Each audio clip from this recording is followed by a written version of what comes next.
With the 2023 Barbie movie just coming out, I thought it would be fun to mess around with an old Barbie-themed game I didn't know existed until, well, I bought it. Is an old Barbie LCD pinball game entertaining enough to keep you watching? No, wait, come back.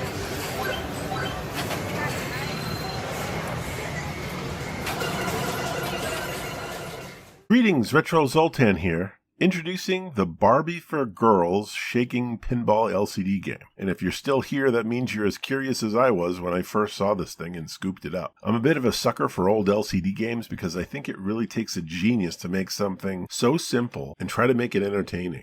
Granted, it's not ball in a cup, but you know what I'm talking about here. LCD games, for the most part, can get repetitive and boring. But sometimes, whoever created it figures out a way. I'm assuming Mattel, being a toy company who exclusively owns Barbie, would be ensuring the games are good, right? Well, maybe. So first I'd like to talk about the name, which I thought was kind of interesting, especially the for girls part, which I'm sure could start some conversations. According to the Femi 5 podcast hosted by Rachel Simone, Mattel used differentiated marketing using the label Barbie for Girls because it was saying it was not for Barbie dolls. That's right, so any items not meant for dolls themselves would have the ending for girls, while tiny clothes and jet skis and other items would just be called Barbie. I guess that works, but I assume it's not normally taken that way.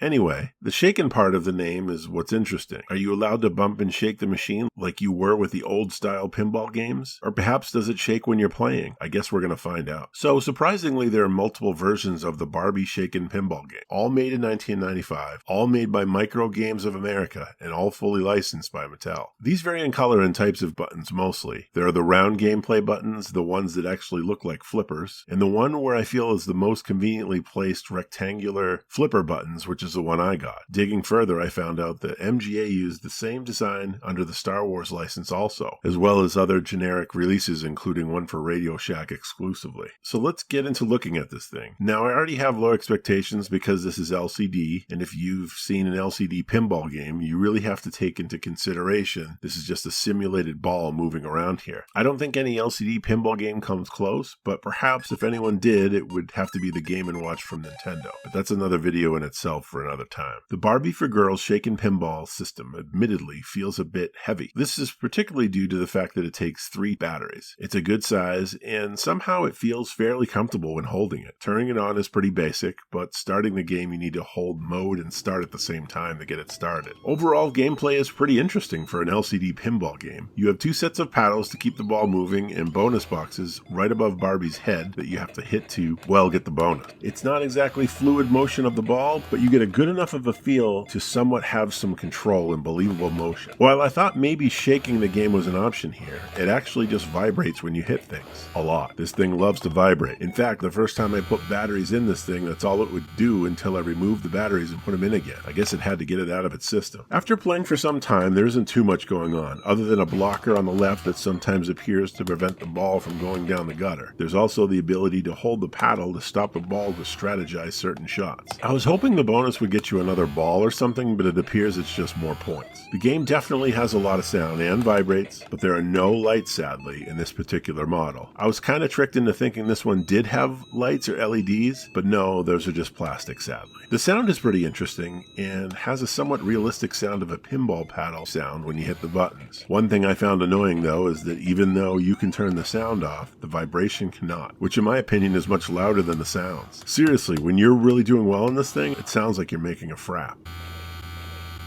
I know other versions of this have different game modes that adds more paddles to the top and whatnot, but not with this one. Oh yeah, and there's also a pause button to which works really well. I don't think I've ever seen a pinball game with this option. So not too bad. I thought I was holding a unique piece of history here, but as I explored further, I realized that none of this is new to Mattel. There are way more LCD games that are Barbie related, and then there are even more other games, of course, that I just lost count of. There had to have been a time where you've possibly seen one or several of these Barbie games in your lifetime. It would be impossible not to. Anyway, an LCD game that shakes and flashes is pretty unique, and a nice approach to make this sort of thing, to make it a little more immersive. I'm sad that mine only shakes, but I'm taking a wild guess here and saying that this style is definitely the shakiest. And that's all I have to say about the Barbie for Girls Shakin Pinball LCD game. It's a thing, and if you're a collector, I'd say you're probably going to want one of these in your collection. I say get the one with the lights, though.